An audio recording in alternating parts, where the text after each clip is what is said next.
Be ready. 10 seconds to go.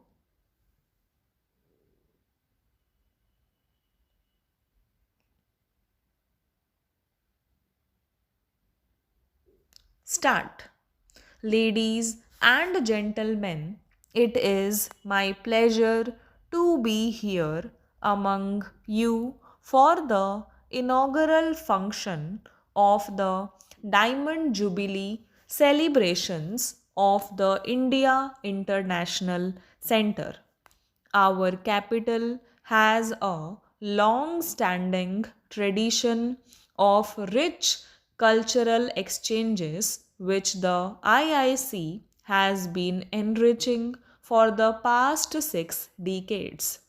When the idea of the IIC was conceived in 1958 as an international platform for exchange of views, the world was coping with issues concerning a fair and stable international order and legacy burdens of 2 world wars. The process of decolonization was underway in Asia and Africa, with new aspirations influencing the emerging international order.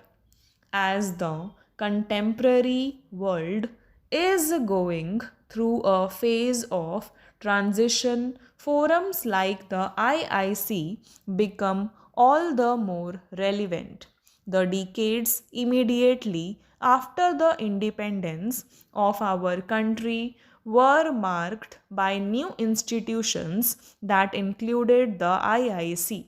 Several eminent persons, such as Dr. S. Radhakrishnan, Pandit Jawaharlal Nehru, and others, helped actualize that vision. Crown Prince Akito of Japan laid the cornerstone for the building in November 1960, underlining the institution's international character. It is also a happy coincidence that the center's Diamond Jubilee and completion of 70 years of India Japan diplomatic relations are happening this year. The IIC's international character also found a beautiful expression in the design of its building. Architect Joseph Allen Steen had designed several famous buildings in the capital, but the IIC in the vicinity of Lodhi Gardens commands a unique significance.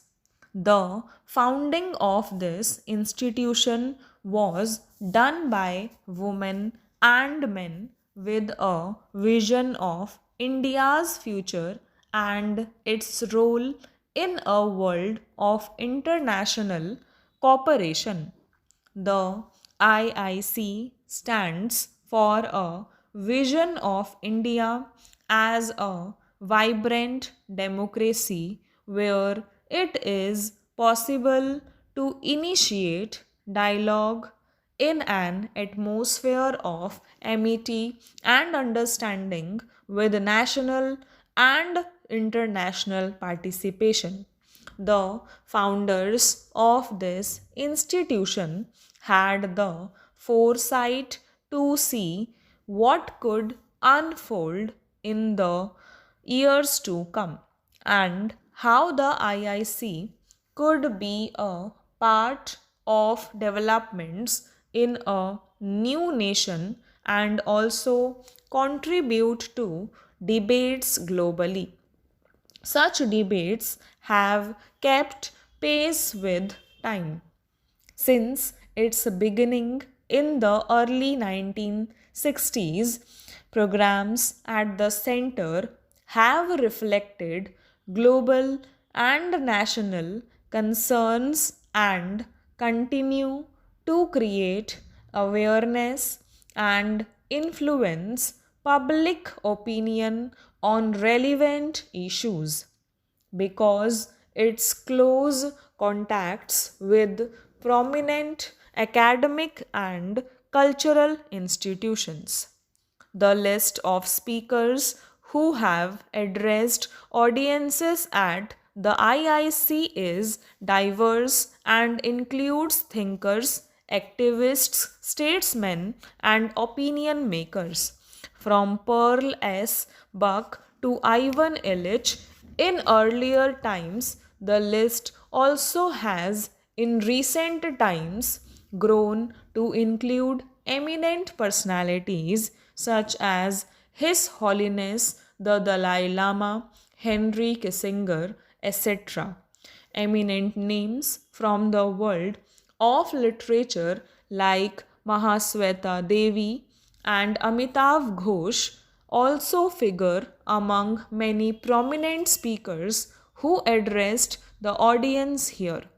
Looking at these names, it is evident that the IIC has truly developed into a forum where divergent views are not only accommodated but also encouraged to enrich dialogue and discourse.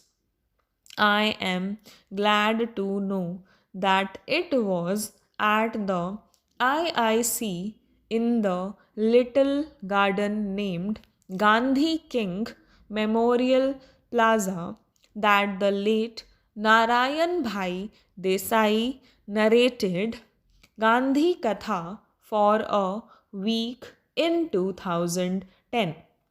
I have been told about numerous other memorable cultural events organized here.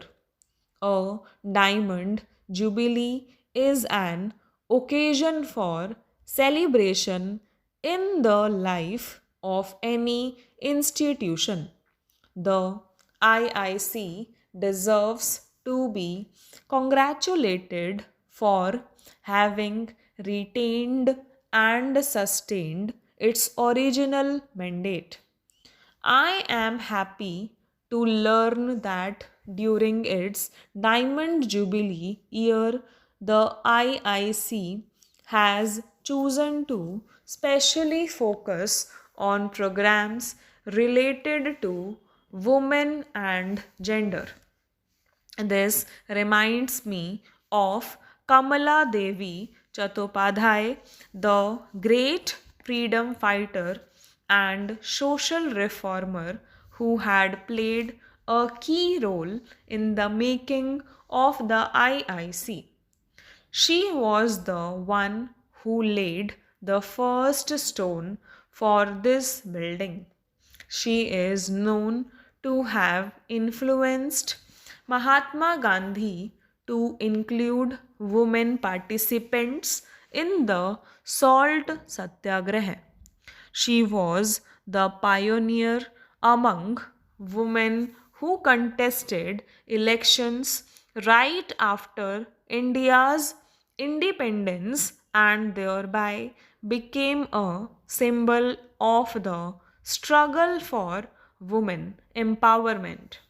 As we celebrate the 75th anniversary of our independence with Azadi Ka Amrit Mahotsav, let us also highlight the significant achievements of women and the several legal and social initiatives that seek to bring about change.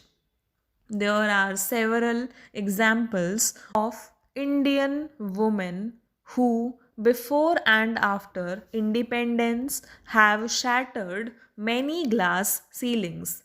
Let us not forget the fearless women scientists of the Mars orbiter mission called MOM.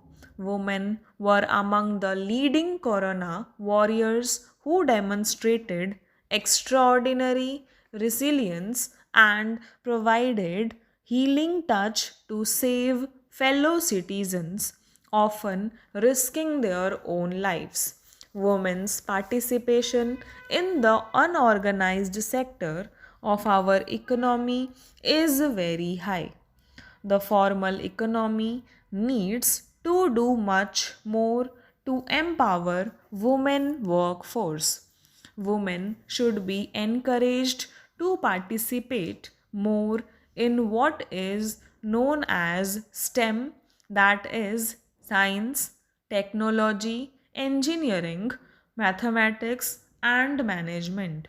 National and global economies stand to benefit from their talent and their creative ways of responding to challenges. Stop